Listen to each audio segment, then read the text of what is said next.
Hey everybody, today we've got news that Fox News will host first 2024 Republican presidential primary debate in Milwaukee. And it says it all right here. The debate, titled Fox News Republican Primary Debate with partners Young America's Foundation and Rumble, will take place during the month of August in Milwaukee, Wisconsin, which is host city for the 2024 Republican National Convention. So I'm not sure how they came up with it, but of course Wisconsin, crucial swing state, Republicans kind of need to win it or their path becomes extremely difficult. So this is obviously going to be exciting to see a primary debate, and how is that going to go? Well, we have to go back to 2016 for the last competitive Republican primary, and a lot of people think that was a total train wreck, and in many ways it was. There was just far too many candidates, similar to the Democrats in 2020. There were so many that they actually have to have two debates, one for the lower tier candidates. And either way, Donald Trump has sucked up all the oxygen out of the room. Everybody tried to take a swipe at him, and they pretty much went down in flames. If it wasn't Trump back in 2016, there's no telling how it would have went down. I don't think it would have been Jeb Bush. I just don't think he's what anybody was looking for outside of the name. But anyway, back up to 2024. So right now, for sure, we've got Trump, we've got Nikki Haley, we've got Vivek Ramaswamy, and then we might have Tim Scott in there. And I guess we have Asa Hutchinson. I don't know if he's going to pull high enough to even make the debates. Maybe they put him in there anyway if there's not enough candidates. I can't imagine the hubris of someone like Asa Hutchinson thinking he's going to take down Donald Trump or Ron DeSantis.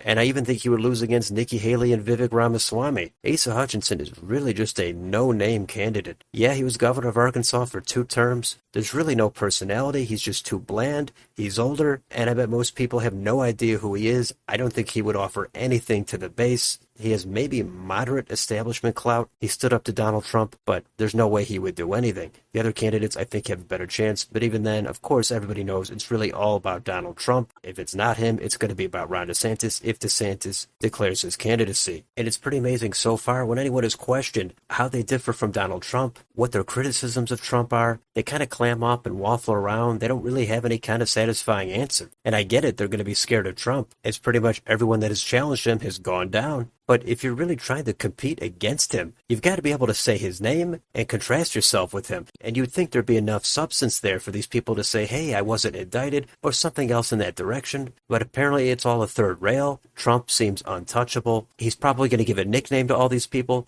Unless they pose so little of a threat, he's probably not even going to waste his time. But apparently that is going to be the first debate in Wisconsin for the primaries. If you want a little more perspective on this debate news, here's MSNBC. This talks about how the Trump base is not a fan of the details surrounding this debate, and that's because it has ties to Mike Pence, and the base is supposed to hate Pence. Maybe they do hate Pence, but by the time this thing happens, it's just a debate. It's probably not going to matter that much. Maybe it doesn't even matter now, and MSNBC is just overhyping it. Or maybe it actually does matter, and I haven't looked into it enough. Either way, I'm just focused on the actual debate. And just like on the Democratic side, I would love to see Biden have a debate between Marianne Williamson, Robert F. Kennedy Jr., and if anybody else decides to enter this race. It's not likely, but that would be great to see a debate on that side. And if you're wondering about the Democrats and their national convention, well, that was recently chosen, and it looks like it's going to be in Chicago. So first the Republicans will have theirs in Milwaukee, then a month later the Democrats will have theirs not that far from where the Republicans were. And also Milwaukee is where the Democrats had their convention back in 2020. So I'm not exactly sure why the Democrats want to have a convention in a safe blue state. Typically you'd want to see them go for a swing state. I would think Georgia would be a better option, Michigan, but there could be some favors here with Governor Pritzker trying to secure that convention for his state. So it's going to be in Chicago. I'm sure there's going to be protests, even though it's a blue city in a blue state. There's going to be a faction of the electorate, especially in those high population areas. They're going to come out, they're going to protest any number of issues against the current administration. Same thing will happen with the Republicans in Milwaukee. Personally, I don't care about these conventions. I wouldn't really want them near me and all the extra commotion that comes with it. But these are two conventions very close to each other, all things considered. And the primaries, they're still a ways off. A lot could change, but they're a lot closer now than they were at the midterms. And we'll see if anything changes. But for now, this was just a quick video about the first Republican primary debate